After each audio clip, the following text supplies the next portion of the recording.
말씀 보겠습니다. 오늘 말씀은 이사야 7장 1절에서 25절까지의 말씀입니다. 이사야 7장 1절에서 25절까지의 말씀을 한 절씩 교독하며 말씀을 보겠습니다. 우시아의 손자요 요담의 아들인 유다왕 아하스가 나라를 다스릴 때에 시리아 왕 르신이 르말리아의 아들 이스라엘 왕 베가와 함께 예루살렘을 치려고 올라왔지만 도성을 정복할 수 없었다. 시리아 군대가 에브라임에 주둔하고 있다는 말이 다윗 왕실에 전해지자 왕의 마음과 백성의 마음이 마치 거센 바람 앞에서 요동하는 숲을처럼 흔들렸다. 그때 주님께서 이사야에게 말씀하셨다. 너는 내 아들 스알랴 숲을 데리고 가서 아하스를 만나거라. 그가 세탁자의 밭으로 가는 길 윗못 물 빼는 길 끝에 서 있을 것이다. 그를 만나서 그에게 정신을 바짝 차리고 침착하게 행동하라고 일러라.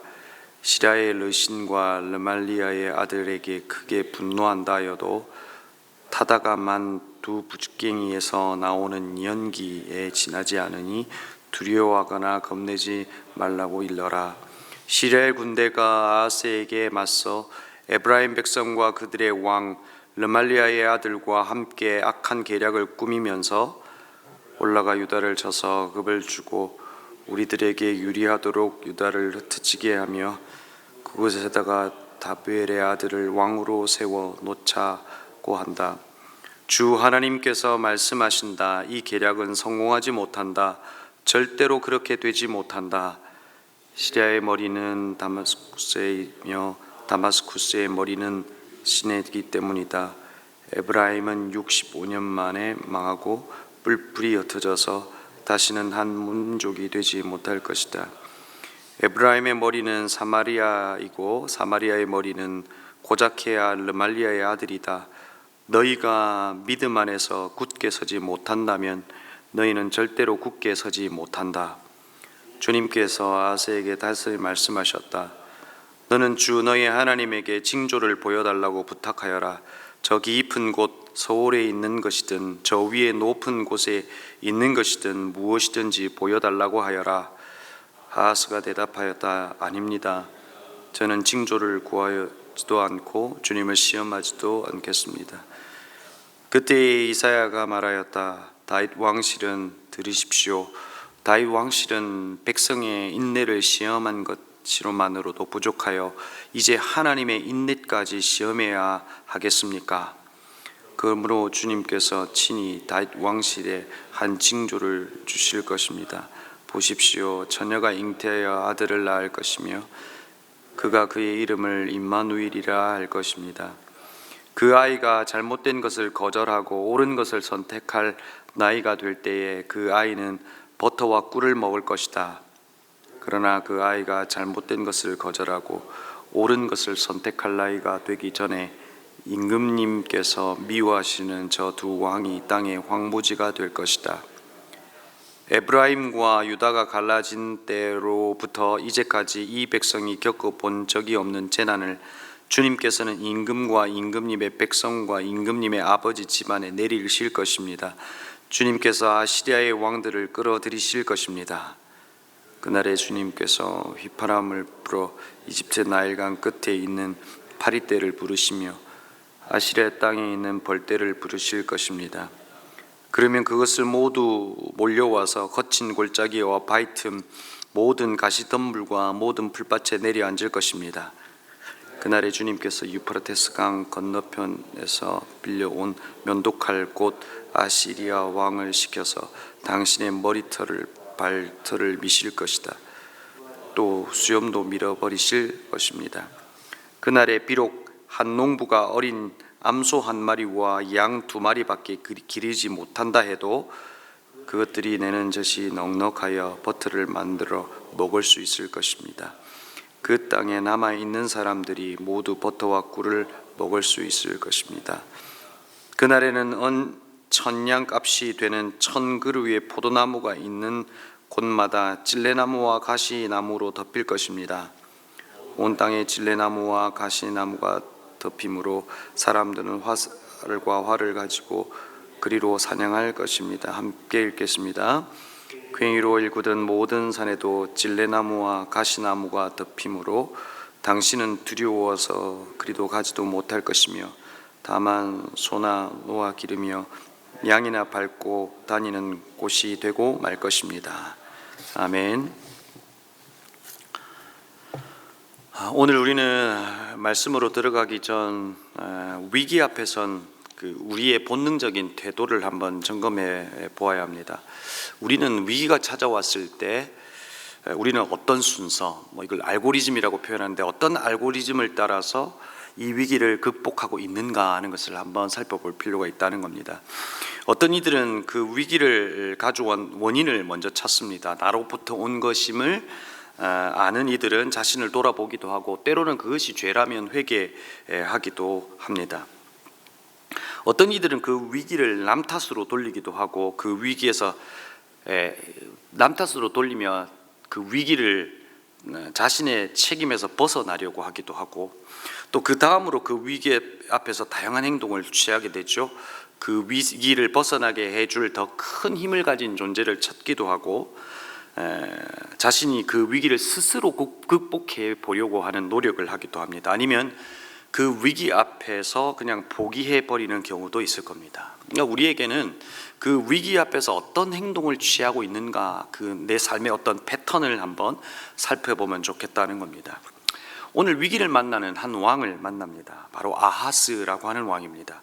남유다 왕 아하스에 대한 평가는 그리 좋지 못합니다. 가장 악한 왕 중에 한 사람이라고 이야기하고 우상을 숭배했고 심지어 열왕기하 16장에 보면 자신의 아들을 불 가운데 지나가게 하는 이방 풍습을 따르는 나쁜 왕입니다. 아하스는 이 왕이 이제 위기를 만났고 그 왕에게 이사야가 보내어져서 이제 하나님의 말씀을 말씀하기 시작합니다. 하나님께서는 악한 왕에 대하여 심판하는 것이 마땅한 것처럼 보입니다. 그러나 하나님께서는 아하스에게 말씀하시면서 뭘 주고 있는 겁니까? 위기 앞에서 기회를 주고 있는 것을 보게 됩니다. 오늘 이 시리아 왕과 북이스라엘의 이 연합군이 쳐들어오게 되고 성경은 1절에서 도성을 정복할 수 없었다라고 기록하고 있습니다. 이건 마치 뭔가 그 전쟁에서 승기를 잡고 있는 것처럼 보이지만 사실상 이 말의 의미는 무엇입니까?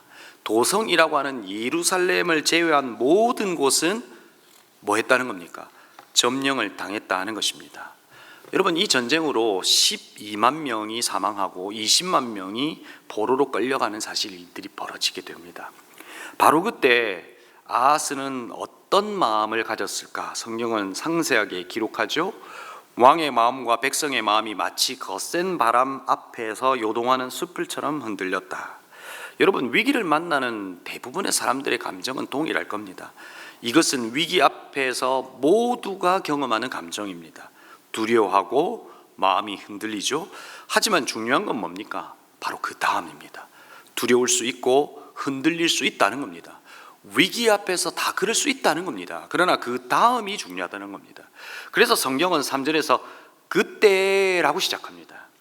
그때라고 하는 이 표현 다음에는 보통 어떤 일이 벌어집니까? 하나님께서 심판을 하시든지 아니면 구원을 하시는 사건이 그 뒤에 일어나게 됩니다. 바로 그때에 하나님께서는 이사야를 통해서 이 아하스에게 말씀하십니다. 너는 너희 아들 스알야숲을 데리고 가서 아하스를 만나거라. 그가 세탁의 밭으로 가는 길 윗목 물 빼는 길 끝에 서 있을 것이다. 그리고 하신 말씀이 너가 악한 왕이기 때문에 심판하겠다 이렇게 말씀하신 게 아니라 두려워하거나 겁내지 말라고 일러라. 그러니까 아하스에게 이사야를 보내서 겁내지 마라, 두려워하지 말라, 이 말을 전해달라고 하는 것이죠. 그러나 여기에서 질문해야 합니다. 무슨 질문이냐면 왜 하나님은 아들 스알야숲을 데리고 가게 하셨는가 하는 것입니다. 굳이 아들을까지 데리고 가게 하셨을까 하는 것입니다. 그런데 여러분, 스알야숲이라고 하는 아들의 이름의 뜻이 뭡니까? 오직 남은 자가 돌아올 것이다 라고 하는 이름의 의미를 가지고 있습니다. 이 말의 의미는 오늘 매일 성경 해설에서도 있듯이 전쟁에서 패하여 소수만 겨우 살아남을 것이다 라고 하는 메시지가 담겨져 있다는 겁니다. 이 아들의 이름 속에.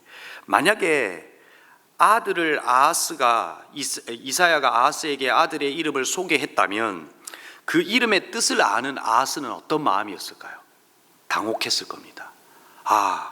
이제 이 전쟁에서 우리는 패하고 소수만 남는 것이겠구나라고 하는 생각을 했을지도 모릅니다. 냉혹한 통보로 들렸을지도 모른다는 것입니다. 하지만 하나님은 그에게 희망의 말을 이어서 하고 있는 것을 보게 됩니다. 첫 번째는 정신을 바짝 차려라 라고 말합니다. 여러분, 이 말씀이 참 재미있습니다. 아주 구체적으로 마치 한 아이에게, 위기 앞에 선 아이에게 하는 말처럼 보입니다. 첫 번째가 뭐라고요? 정신을 바짝 차리고, 영어 성경을 찾아보면 keep calm입니다. 그 다음에 침착하게 행동하며 be careful입니다. 그 다음에 행동을 조심해서 한번 판단해 보라고 이야기하는 겁니다. 그리고 세 번째가 뭡니까? 두려워 말라, be afraid입니다. 그리고 네 번째가 겁내지 말라, 개역개정은 낙심하지 말라, lose heart입니다. 마음을 내려놓게 하지 말라라고 이야기하는 겁니다. 근데 이 말이 사실상 위기 앞에선 우리에게도 적용해 볼 수 있는 말이죠. 그렇죠? 위기 앞에서 우리의 본능을 따라, 우리가 살아왔던 삶의 경험을 따라 선택하는 것이 아니라 정신을 바짝 차리고 침착하게 그 행동 앞에 어떤 행동을 하는 건지 살펴보고, 그리고 그 위기 앞에 두려워하지 말고 하나님을 바라봄으로 낙심하고 절망을 선택하는 것이 아니라 소망이신 그 하나님을 선택하여 일어나라, 이렇게 우리에게 말씀하고 있는 것이기도 합니다. 그러면서 대국들은 마치 연기를 피우는 것처럼 뭔가 대단해 보이지만 두려운 존재가 아니다라고 말씀하십니다. 여러분, 이 말의 의미는 뭡니까? 아하스에게 나를 신뢰하라는 겁니다. 나를 신뢰하라라고 하는 아하스에게 선택의 기회를 지금 주고 있다는 것입니다. 아마도 하나님의 기대는 무엇이었을까요? 악한 왕이 하나님을 선택하는 것으로 이스라엘에게 하나님이 어떤 분이신지를 보여주고 싶었는지도 모릅니다. 내가 너와 함께하고 있다, 내가 너를 다스리고 있다, 내가 너의 통치자다, 내가 너의 구주다라고 하는 것을 보여주고 싶었는지도 모릅니다. 하나님을 믿으면 굳게 설 수 있을 것이지만 믿지 않는다면 흔들리고 낙심은 절망으로 바뀌게 되어 굳게 서지 못한다라고 9절에서는 말씀하고 계십니다. 여러분, 이 말씀을 통해서 볼 때 한 시인의 시가 떠오릅니다. 바로 시편 42편 5절 말씀입니다. 내 영혼아, 네가 어찌하여 낙심하며 어찌하여 내 속에 불안해하는가? 너는 하나님께 소망을 두라. 그가 나타나 도우심으로 말미암아 내가 여전히 찬송하리로다. 하나님을 우리가 위기를 만나면 낙심할 수 있다는 겁니다. 불안할 수 있다는 겁니다. 소망을 잃어버린 것처럼 흔들릴 수 있다는 겁니다. 그러나 그때 정신을 바짝 차리고 너에게 소망이 뭔지를 찾아보라는 겁니다. 그래서 그 소망이신 그 하나님을 붙들면 너는 그 하나님께서 나타나 도우심으로 말미암아 그 하나님의 역사 속에서 오히려 하나님을 찬송하는 일들이 벌어질 거다라고 하는 것을 시인이 알려주고 있다는 겁니다. 여러분, 이 시인의 고백처럼 아하스가 그렇게 선택했으면 좋았을 걸. 그러나 그 모습이 보이지 않습니다. 아하스는 어떤 행동을 했을까요?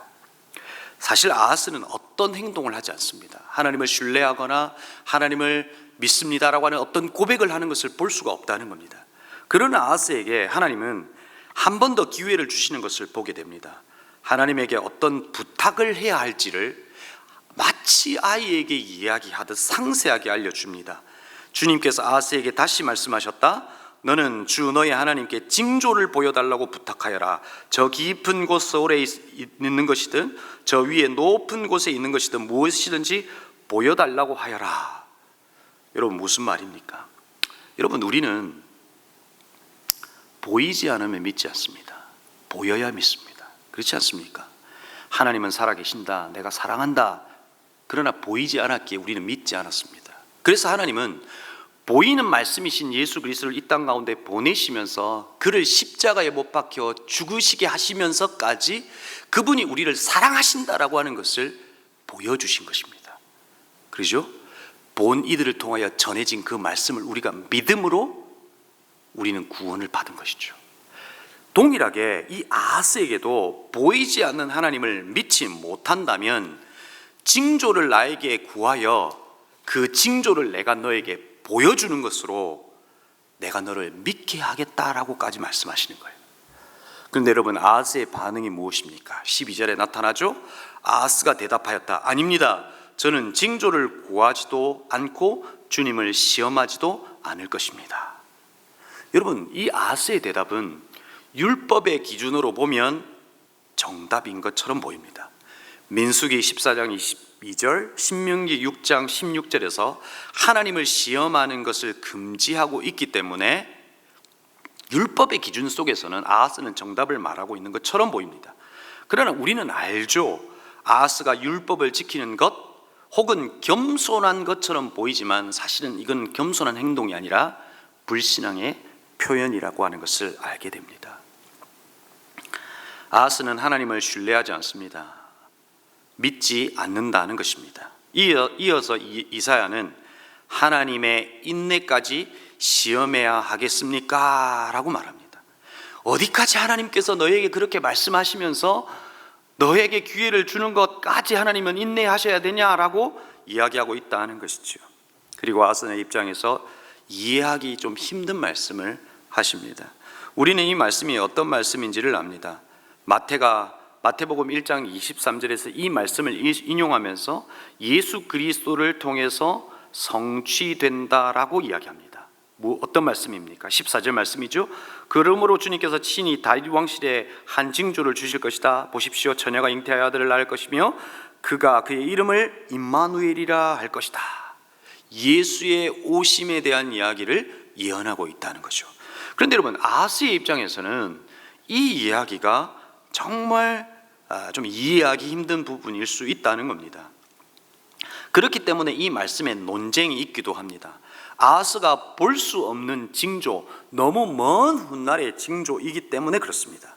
그런데 여러분, 13절을 보면 좀 이해할 수 있는 부분이 있는데, 아이가 자라서 판단할 나이가 될 즈음에 두 왕의 땅이 황무지가 될 것이다 라고 이야기합니다. 그러니까 오늘 이 말씀의 1차적인 의미는 무엇이냐면, 하나님께서 가까운 시일 내에 두 대국이 멸망할 것이다 라고 하는 것을 예언하고 있다는 겁니다. 이 예언은 성취되었고, 하지만 완전한 이 이스라엘의 회복은 누구로부터 온다는 겁니까? 바로 이스라엘 예수 그리스도를 통해서 온다는 것을 이야기하고 있다는 겁니다. 임마누엘의 표적이 올 것이다 라고 하는 것을 예언하고 있다는 겁니다. 근데 여러분, 너무나 아이러니하게도 가장 악한 왕에게 가장 소망적인 약속을 하나님께서 하고 계시다는 것입니다. 그 임마누엘의 하나님께서 완전한 통치와 다스리심으로 이 이스라엘과 이 온 인류를 회복해 하시겠다라고 하는 약속의 말씀을 가장 악한 왕에게 하고 계시다는 것입니다.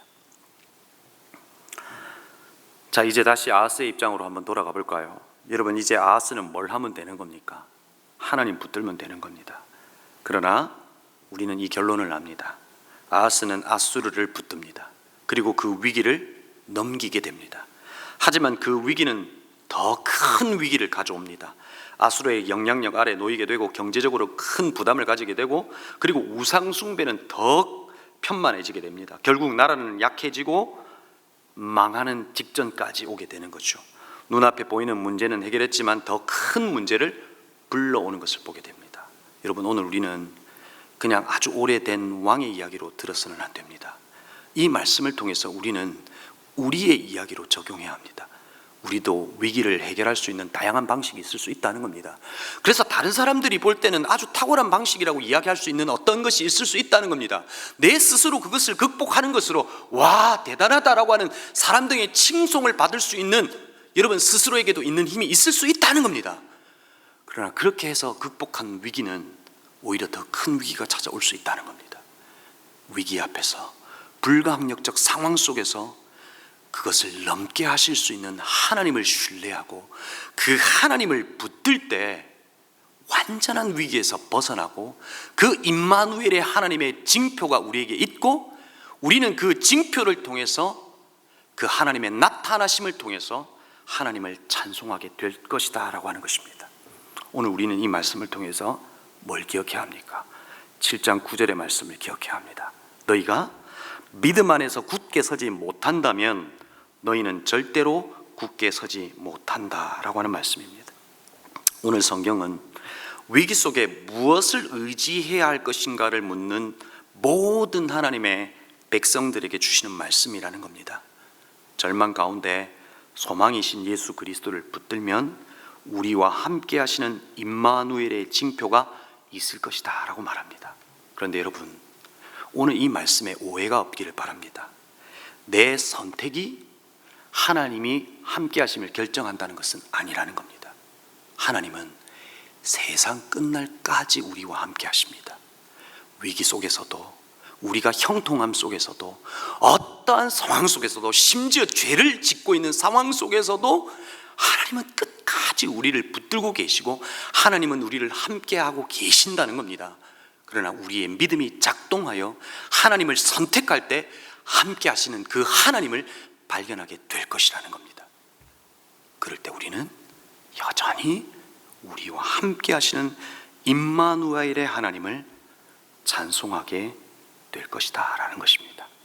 사랑하는 성도 여러분, 그 하나님을 붙들고 우리와 함께 하시는 하나님을 노래하는 우리의 삶의 한 걸음 한 걸음이 되기를 주님의 이름으로 축복합니다. 말씀을 마무리하면서 한 성도의 이야기를 여러분과 나누려고 합니다.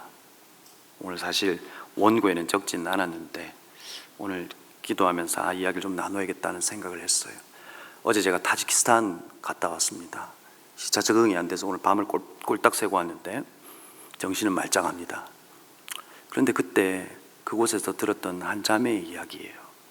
아프가니스탄에서 이제 이 타지키스탄으로 온 한 자매인데 그 한 주 사이에 5명이나 되는 아프가니스탄 사람들이 추방이 된 겁니다. 그 두려움 가운데 2달 동안 밖을 나오지 못한 거죠. 그럴 때 이제 저희들이 찾아갔고 문틈에 요만큼을 열고 우리를 한 사람 한 사람 이제 방으로 집으로 들어가 그곳에서 예배를 하고 함께 찬양을 하고 그랬습니다. 그런데 기도 제목을 냅니다. 기도 제목을 들으면서 제가 어떤 생각을 했냐면 우리의 기도 제목은 너무나 사치스럽다 하는 생각을 했습니다. 자식 잘 되게 해달라, 좋은 집 구하게 해달라, 뭐 이런 거 대부분 아닌가요? 그런데 살게 해달라는 겁니다. 목숨 건져달라는 겁니다. 추방된 우리 아버지 살려달라는 겁니다. 그러면서 끝까지 하나님을 신뢰하게 해달라고 그렇게 고백합니다. 여러분, 저는 오늘 여러분과 함께 이 기도 제목을 나누면서 하나님, 이들에게 임마누엘의 징표가 나타나게 해주십시오. 그 기도를 들어주시고 그 하나님을 신뢰할 때 하나님을 찬송하는 일이 벌어지게 해주십시오. 그렇게 기도합니다. 사랑하는 성도 여러분, 위기 앞에 선 성도들의 삶이 있을 수 있습니다. 나에게 있을 수 있고 함께 중보해 주시고 기도해 주시고 그 임마누엘의 하나님을 경험하고 여전히 그 하나님을 찬송하는 그날이 올 수 있도록 그렇게 같이 기도하면 좋겠습니다. 그 하나님을 신뢰하는 저와 여러분이 되기를 주님의 이름으로 축복합니다. 기도하겠습니다. 말씀을 기억하며 기도하십시다. 하나님, 어떤 상황 속에서도 정신을 바짝 차리고 믿음 안에 굳게 서 있게 하여 주옵소서. 말씀을 기억하며 기도하십시다. 나에게 어떤 선택이 있을지라도 그 선택이 하나님이 되게 하여 주십시오. 어떤 위기 속에라도 하나님을 선택하는 믿음이 있게 해주십시오. 기도하십시다. 그리고 오늘은 목장과 목자를 위하여 기도하는 날입니다. 하나님, 우리 목장을 지켜주시고 위기를 당한 성도가 있다면 건져주시고 살려주시고 임마누엘의 하나님을 경험하게 해주십시오. 우리 목자들 힘주십시오. 수고하고 애쓰는 목자들 한 사람 한 사람 찾아가 주셔서 주님의 마음을 주시고 애쓰는 그들의 마음속에 함께 하시는 하나님, 그 임마누엘의 하나님을 날마다 경험하게 해달라고 기도하십시다. 그리고 단기봉사를 떠나 있는 이들, 그리고 오늘 떠나는 그 모든 단기봉사 팀 가운데 임마누엘의 하나님이 그들과 함께하여 주옵소서라고 우리 시간 말씀을 기억하면서 목장을 위해서, 단기봉사 팀을 위해서, 그리고 여러분이 가져오신 기도의 제목으로 합심으로 함께 기도하시겠습니다.